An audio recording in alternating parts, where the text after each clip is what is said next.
Bonjour, c'est Pascal pour une nouvelle petite capsule de Feng Shui. Alors aujourd'hui, je vais vous parler des étoiles volantes du Feng Shui et comment j'utilise labradorite en Feng Shui. Donc, je vous ai parlé de comment je procède pour déterminer les caractéristiques Feng Shui d'une personne. Ça me permet de trouver des solutions et de proposer comment en fait, traiter les problèmes de manière pérenne dans une maison. Je vous explique aujourd'hui, brièvement bien sûr, l'influence des étoiles volantes. Ce sont les énergies qui dominent sur une période donnée. Donc ces étoiles bougent régulièrement et ce sont elles qui vont activer, ou pas, certains aspects de votre Feng Shui personnel. Alors je vais prendre un exemple concret. Une personne a dans son Feng Shui personnel des risques de conflits plus ou moins graves, soit dans un domaine professionnel, soit dans son foyer, sa famille, etc. Si une énergie de même type passe dans ce secteur précisément, c'est alors que le risque est activé. Donc là, il va le sentir passer. Alors c'est actuellement le cas pour certaines personnes.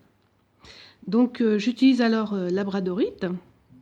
Donc c'est une très jolie pierre avec des reflets jaunes et bleus. Alors là, on va peut-être voir un petit peu mieux comme ça. Si je la mets à la lumière, peut-être sur le... Si, voilà, un jaune et bleu. Voilà. Donc je vais la placer, labradorite, dans le secteur qui est concerné, qui est affligé, pour corriger et réduire les nuisances. Donc comment ça agit? Vous allez voir des effets immédiats, en fait, assez très rapides. Les contacts avec les personnes qui sont en conflit avec vous ou qui risquent d'être en conflit avec vous, en fait, vont être sensiblement plus cordiaux. Et vous-même, vous allez vous sentir plus ouvert pour des discussions, pour améliorer les choses, etc. Et donc l'effet positif n'est pas que pour l'entourage, mais aussi pour soi. C'est-à-dire qu'on est plus ouvert, on se sent plus en bonne relation, en bonne harmonie avec les personnes qui nous entourent.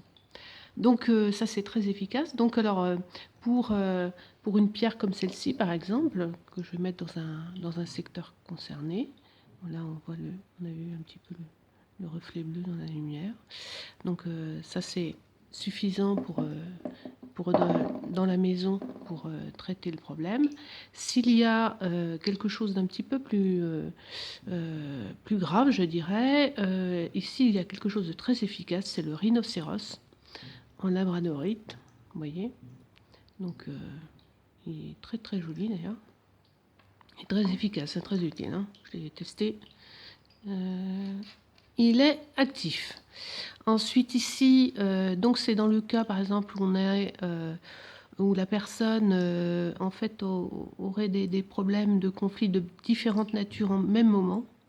Et là, je propose plutôt un collier en labradorite, donc à porter pendant la période.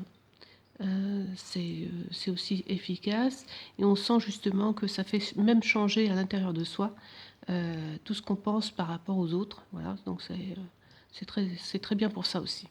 Voilà, alors j'espère que le sujet vous aura intéressé. Alors, comme d'habitude, ces pierres sont ici, je les ai montées en vibration. C'est ce que je fais toujours pour les personnes pour qui je fais du Feng Shui, ce qui permet de recevoir le maximum de ces pierres. Voilà, merci d'avoir écouté et puis je vous souhaite le meilleur avec la labradorite. Au revoir.